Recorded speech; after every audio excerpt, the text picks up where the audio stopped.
Professional BS programme. ఇది కేవలం degree కాదు, మీ ఫ్యూచర్ కెరీర్ కి డైరెక్ట్ గేట్వే. పూర్తి వివరాలకు వెంటనే స్క్రీన్ పై కనిపిస్తున్న నంబర్స్ కి కాల్ చేయండి. సో ఫస్ట్ ఆఫ్ ఆల్ అక్కడ ఒక ఇమేజ్ చూపిస్తాను. ఈయన ఇప్పుడు ఇలా ఉన్నారు, అప్పుడు ఎలా ఉన్నారు చూడండి అక్కడ. ఆ మెల్లో ఎప్పుడు కామన్ అనుకుంటా లైఫ్ కంటిన్యూటీ అది. ఓహో, అలాగది సినిమా గురించి కాదు అది. కాదు, అది ఇప్పుడు ఉంటుందండి. ఓకే, అక్కడ కృష్ణమాయ గారు వైట్ షర్ట్ కనబడుతున్నారు కదా అక్కడ. ఓకే, అమ్మ నా అదిరే అభి. అతనండి, అతను ప్రొఫెసర్ అండి, హనుమంత్. ఓహో, ఈ సినిమా గురించి వచ్చారా? అంటే దాని వరకు చేశాడు, తర్వాత ఏదో డైరెక్షన్ కూడా చేశాడు ఆయన, ఒక సినిమా డీల్ అనే సినిమా. ఓకే, ఇతను రాంబాబు చచ్చిపోయాడు. రాంబాబు చనిపోయారు కదా, చనిపోయారు. దాని గురించి మాట్లాడుకుందాం తర్వాత. చనిపోయారు. ఈ కింద అబ్బాయిని ఎక్కడో చూసినట్టు. ఇప్పుడు హీరో అయ్యాడు, ఏదో చిన్న సినిమా చేశాడు అబ్బాయి, చిన్నాడు. వాడు కూడా హీరో అయ్యాడు, మరి ఏం చేసి నాకు కరెక్ట్గా ఐడియా లేదు. వాడు హీరో అయ్యాడు. ఇక మధ్యలో ఉన్నది అయితే బాహుబలి. ఇంక మేము చెప్పాలి, మధ్యలో ఉంది ప్రభాస్ గారు. బాహుబలి ఇప్పుడు ఇంకా అసలు ఇక్కడ ఉంది అసలు. నెక్స్ట్ కృష్ణమాయ,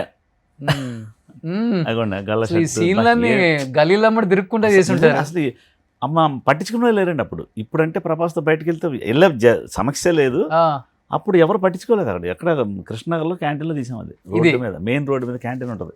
ఓకే, అందులో తీసాం సీన్. అప్పుడు అసలు షూటింగ్ చేస్తుంటే కనీసం చూసేవాళ్ళు జనం కూడా రాలేదు ఎవరు. అలా చూసి ఏదో సీరియల్ మనకెందుకని వెళ్ళిపోయారు. ప్రభాస్ తెలియదు, మేము తెలియదు, ఎవరు తెలియదు. ఓకే, ఇప్పుడు వెళ్ళగలమా అలాగ అసలు? ఇప్పుడు అసలు ప్రభాస్ వస్తే ఉంటుందా? ఫిలిం సిటీ లోపలికే దూసుకొచ్చేస్తున్నారు. ఆయనకి లోపల గెస్ట్ హౌస్ ఉంది ఫిలిం సిటీ. అంటే మన సాహో వర్క్ చేసినప్పుడు మన ఫౌజీ కూడా వర్క్ చేశానండి ఆయనతోటి. అంటే ఆయన మంచితనం చూడండి. ఒక ఫౌజీ వర్క్ చేస్తున్నాను, వచ్చారు ఆయన, వెంటనే డైరెక్టర్ని పిలిచాడు. ఈయన తెలుసా అని అడుగుతున్నాడు ఆయన డైరెక్టర్ని. ఆ డైరెక్టర్ని నేను తెలుసా అని అడుగుతున్నాడు ప్రభాస్ గారు. ఆయన ఈయన తెలుసా అంటున్నాడు. తెలుసు, కృష్ణ ఆర్ట్ డైరెక్టర్. కాదండి, ఈశ్వర్ సినిమాలో నాకు ఎలా నుంచోవాలో, లైటింగ్ ఎలా తీసుకోవాలో అని ఈయనే నేర్పాడండి అని చెప్తున్నాడు. అంత గొప్పడు ఆ మనిషి. మన గురించి చెప్పాల్సిన అవసరం అంతే కదా. ఆయన బాహుబలి, మన నథింగ్.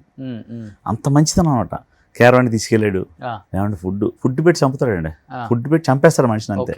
మటన్ తినండి, అదే చికెన్ అసలు అమ్మ ఏంటి అసలు ఎంత కూడా మారలా మనిషి. అప్పటి నుంచి అంతే ఉన్నారు. అప్పుడు కృష్ణనగర్ షూటింగ్ లో చేసేటప్పుడు ఎలా ఉండేవాళ్ళు అసలు? రోడ్ల మీద తినేవాళ్ళ మీరు? రోడ్డు మీరు నమ్మరు, ధూల్పేటలో ఇంకా కృష్ణారెడ్డి ఇక్కడ పోనీ మనం ఆఫీస్కి వెళ్తున్నాం దగ్గర కాబట్టి, ధూల్పేట లోపల సందులు గల్లీలు అక్కడ బళ్ళు వెళ్ళవు, సారా కాస్తూ ఉంటారు. సారా బెల్లం కాబట్టి ఈగలు వస్తాయి. మీకు ప్లేట్ ఇవ్వగానే ఈగలు పడతా ఉంటాయి. దులిపేసుకోవాలి, తినాలి. కింద కూర్చొని చైర్లు మూసుకొచ్చేంత లేదంటే ఈ గల్లీలు ఇప్పుడు పరిగెడితే ఇంకో గల్లీ ఇంకోసారి పరిగెడతాం. షార్ట్ కట్ అయిందా బ్రేక్, అక్కడే బ్రేక్ ఇస్తాడు. వీళ్ళు తీసుకొస్తారు 2 క్యారీలు, పొలోమని ఉండవు, తీసుకొస్తారు, ప్లేట్లు ఎత్తారు, ఇచ్చేస్తారు. అలాగే తినాలి. అంటే అప్పుడు ఆయన అంత తినేవాడు కదా యాక్చువల్లీ. ఇంత కప్పు అన్నం అలా తిరిగేసి ఇంతే కప్పు ఉండేది రౌండ్గా. అన్నం 2 చికెన్ పీసులో లేకపోతే వెజిటబుల్ 2 పీసులు అంతే.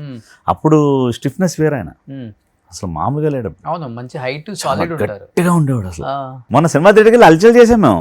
అసలు మొత్తం థియేటర్ ఊరిపోయి నేల టికెట్లో కూర్చొని అయిపోయి. చెప్పాలంటే అప్పుడు సినిమాలలో హీరో పక్కన ఒక టీం ఉండేది, బాగుండేది, బ్యాచ్ ఉండేది. వాళ్ళకి మంచి ఎండింగ్ కూడా. ఇప్పుడు ఈ సినిమాలో ఎండింగ్ కూడా నా మీద ఎండ్ అవుద్దండి. చూడు సినిమా డైరెక్టర్ గొప్పతనం. నాకు ఒక యాదమ్మ క్యారెక్టర్ ఉంటుంది. యాదమ్మ ఇదే ఉత్తరా అని అడుగుతాడు ఎవరు పక్కన వాడు, ఒరే నా కళతో చూడండి రా ఎండ్. అసలు అలాగా అంత ఛాన్స్ ఇస్తారా? ఇప్పుడు ఊరుకుంటారా అసలు? అలాగే అంటే ప్రభాస్ గారితో జర్నీ మాకు ఒక అదృష్టం అంతే. వాహ్, ఇచ్చోండి చివర. అప్పటికి ఇప్పటికి అలానే ఉన్నారు, కొంచెం లావ్ అయ్యారు కొంచెం. అంటే మరి ఇంకా ఏజ్ ఉంది కదా అప్పుడే. నిజంగా ఇవన్నీ చూస్తున్నప్పుడు 24 years బ్యాక్ వెళ్ళిపోతే ఎన్ని గుర్తుంటాయో మీరు అన్నట్లుగానే. రోడ్ల మీద కూర్చొని ప్లేట్లలో తింటాం. అసలు కృష్ణనగర్ షూటింగ్ చేస్తున్నప్పుడు ప్రభాస్ అసలు ఎవరు వచ్చి చూసేవాళ్ళు కూడా? కృష్ణనగర్ మన ఏమంటుందండి, అన్నపూర్ణ స్టూడియో గల్లీలో. అన్నపూర్ణ ఇప్పుడు 7 acres ఎదురు గల్లీ ఉందండి. ఆ లోపల పానీపూరి బండి, కొత్త వానలోని ఈ మట్టి సువాసనని ఏ అంగడి అమ్ముతోందిరా, ఆ పాట అక్కడే చేసాం. పట్టించుకున్నాడు లేడు మమ్మల్ని అసలు. అమరాశేఖర్ మాస్టరు ఆయన డ్యాన్స్ చేస్తారు, ఎగరాలి, పాట జరుగుతూ ఉంటుంది. ఎవడు అసలు ఆ సందులో కూడా చూడలేదు మమ్మల్ని. ఎవడు మరి జనం కాబట్టి కొంచెం వచ్చి చూడండి, మాకేం పని, వాళ్ళందరూ ఆర్టిస్టులు రాడు, జూనియర్స్ ఉంటారు, వాళ్ళు డబ్బులు ఇస్తారు. కృష్ణరాజు తమ్ముడు గారు అబ్బాయి ఎవరికి తెలియదు ఎవరికి. చార్మినార్ దగ్గర షాట్ ఉంటుంది, మీరు చూసారు, అమీర్పేటకు ధూళిపేటకు షహర్ ఒకటేరా. చార్మినార్ దగ్గర ఆయన దింపేసి వెనక్కి వచ్చి కెమెరా పెట్టుకుని నువ్వు ఎగురు డ్యాన్స్ అంటే నాకు పాట వినపట్లేదు అంటే, పాట ఏం లేదు, ఉట్టిన ఎగురు అంటే ఉట్టిన ఎగురు. తర్వాత సాంగ్ పోస్ట్ చేసుకున్నారా అన్నారు. ఉట్టి ప్రభాసే ఉంటాడు అక్కడ, మేము కూడా ఉన్నాం. అంటే ఆయన చార్మినార్ ముందు డ్యాన్స్ చేయాలంటే ధూళిపేట కదా అని. ఇలాంటివి అంటే ఇప్పుడు అసలు చార్మినార్ ఆ ఏరియాకి వస్తే జామ్ అయిపోద్ది ట్రాఫిక్. ఏరియా ఏంటి, ఆయన ఇండియాలో కానీ లేకపోతే వాళ్ళు ఎక్కడికి వెళ్ళినా అసలు ఆయనకి అమెరికాలో, యూకేలో, లేకపోతే వేరే కంట్రీస్లో కూడా ఆయనకి ప్రైవసీ ఏం లేదు ఇప్పుడు. ఓన్లీ ఫిల్మ్ సిటీ వరకే హ్యాపీ. అంటే వాళ్ళు ఫిల్మ్ సిటీలో ఏంటంటే లోపల ఒక గెస్ట్ హౌస్ కట్టించారు అంటే ఈయన ఓన్ అన్నట్టే అది. ఇంకా అంటే దాంట్లో అన్నీ ఉంటాయి, అన్ని వస్తువులు ఉంటాయి లోపల. ఇంకా ఆయన ఇష్టం అనమాట. అసలు ఈయన ఏమనుకునే వాళ్ళు ఈ సినిమా రిలీజ్ అయ్యే ముందు ఈ సినిమా హిట్ అవుతుంది, నేను హీరో అవుతాను, మనల్ని అసలు ఎవరు పట్టించుకోవట్లేదు ఏంట్రా ఇలాంటి డిస్కషన్ కూర్చుని అంటే నేను వీళ్ళందరికంటే కొంచెం సీనియర్, ఎందుకంటే ఈ సినిమాకి ఆర్ట్ డైరెక్టర్ నేను. ఈ సినిమాకి ఆర్ట్ డైరెక్టర్ ప్లస్ జయంత్ గారు కో డైరెక్టర్ లాగా. డైలాగ్ వస్తుంది నేనే చెప్పాలి వాళ్ళకి, ఆర్ట్ సెట్ చేయాలి, వచ్చి డైలాగ్ చెప్పాలి. అప్పుడు ఈయన వర్షన్ ఏంటప్పుడు ఆయన అంటాం నాతో, ఏమండి ఈ సినిమా బాగుంటుందండి, బాగుంటే నేను పెద్ద హీరోని అవుతానండి అనేవాడు. ఇలా అనేవాడు. సార్ మీకున్న పర్సనాలిటీకి ఇప్పుడున్న హీరోల్లో అంత లేదండి, ఎవరు మీరు అవుతారు ఖచ్చితంగా. ఏమో సార్, ఏమో సినిమా చూస్తే ఏదోలా ఉంది, ధూళిపేట సందులు అంటే కొత్తగా వచ్చినట్టు ఊహించుకుంటాడు. ఒక 4 పెద్ద పెద్ద ఫైట్లు, పెద్ద సెట్లు ఇలా ఊహించుకుంటారు కదండి. ఇప్పుడు నాకు ఎవరికి హీరోకి వచ్చినా అలా ఊహిస్తారు. ఈయనకి ఫస్ట్ టైం ధూళిపేటలో పెట్టారు డైరెక్టర్. సెట్లు ఏం లేవు, న్యాచురల్గా వెళ్తుంది కదా, సైకిల్ దొక్కుతున్న ఐడియారు. నేను అవుతానా లేదా ఏంటి సార్ అని రోజు డిస్కషన్ జరిగేది. కాకపోతే ఆయన టాలెంట్ ఏంటంటే ఆయనకు డైలాగ్ ఉంటే అంటే తెలివి అనాలా మరి దాన్ని, అది క్లవర్ ఏమో. ఈ డైలాగ్ మీరు అలా చెప్తారండి మీరైతే కృష్ణ గారు అనేవాడు. నేనైతే ఇలా చెప్తానండి. అభి దగ్గరికి వెళ్ళాడు, అభి నువ్వైతే ఎలా చెప్తావు ఇలా. ఇవన్నీ చూసుకుని ఆయన బాడీ లాంగ్వేజ్లో ఆయన చెప్పేవాడు. ఎక్కడో ఉంది, కసి ఉంది, సాధించాలి, నేను పెద్ద రేంజ్కి రావాలి అంటే. ఆయన ఆల్రెడీ కింగ్స్ కదా, వాళ్ళకేం తక్కువేం లేదు, ఒక ఊర్లో ఆలే. కానీ నేనేదో సాధించాలి, సినిమా ఫీల్డ్లో రావాలి, ఏదో నేను ఒక అంటే కృష్ణరాజు గారు అంత అవ్వకపోయినా అనే ఉండేది మాట. ఆయన దాటి వెళ్ళిపోయాడు. అంటే వాళ్ళ పెదనాన్నగారే అయినా కూడా. అంటే అప్పుడు మాకేంటంటే పెద్ద పెద్ద సినిమాలు అంటే కృష్ణరాజు గారే, ట్రంగూన్ రౌడీ అంటే మీరు అప్పుడు మీకు తెలుసోలేదో పెద్ద పెద్ద త్రిశూలం ఏంటంటే 100 రోజుల సినిమాలు కాదు, 150. అంటే ఇప్పుడు 100 రోజుల సినిమా అంటే మనం ఇప్పుడు లేదు, ఈ జనరేషన్లో 100 రోజులు అనే సినిమా లేదు. అలాంటిది 150, 175, 175 days అని వేసేవారు హాస్టల్లో. వచ్చే వాళ్ళ కృష్ణరాజు గారు ఎప్పుడైనా సెట్కి యాక్టింగ్ వచ్చారు, 2 సార్లు వచ్చారు. చూసేయండి అంటే చూడడం అంటే ఆయనకి తెలిసి ఈయన వస్తాడండి. ఆయనే కాన్ఫిడెన్స్, అందరికంటే ఆయన ఖచ్చితంగా ఉన్నాడు, పెద్ద హీరో అవుతాడు. మీకు ఎందుకు నేను ప్రొడ్యూసర్ గారికి అశోక్ కుమార్ గారికి, సార్ ఈ హీరో మనకి చాలా పెద్దోడు అవుతాడు, మీరు 2-3 సంతకాలు పెట్టుకోండి సార్, 2-3 చెప్పాను నేను అన్నాను. అంటే మనకి ఎందుకు కృష్ణ ఈ సినిమా చేస్తున్నారు అంతే అంటే ఊహించరా, ఒక బాహుబలి అయిపోతారని ఊహించరా ఎవరు. ఛత్రపతి నుంచి మరి ఇంక మరి దొరుకుతాడు. సినిమా మొత్తం బడ్జెట్ కూడా అసలుకి అది 2.5 కోట్లు 3 కోట్లు చేసి 2.5 అయింది, 5-6 కోట్లు అమ్మేస్తున్నాడు. మంచి ఆ రోజుల్లో మంచి గెయిన్ అండి. మీకు విచిత్రం ఏంటంటే ఈశ్వర్ సినిమా టైటిల్ కాబట్టి సోమవారం రిలీజ్, శివుడు కాబట్టి అసలు ఎవరన్నా చేస్తారండి అలాగా. ఆయనకి మన అశోక్ కుమార్ గారికి ఏంటంటే గురువుల మీద నమ్మకం. ఈశ్వరు సోమవారం, నేను సోమవారం రిలీజ్ చేస్తాను. సోమవారం అంటే ఏంటంటే రిస్క్ అనమాట అది. అవును అంతే కదా, ఫ్రైడే సాటర్డే రిలీజ్ చేస్తాం. ఏదైనా శుక్రవారం, శనివారం, ఆదివారం ఆడితే మన డబ్బులు మనకు వచ్చేస్తాయి సినిమా. తర్వాత ఆయన ఆడిపోయినా సోమవారం తీసేస్తాడు. సోమవారం రిలీజ్ చేశాడు.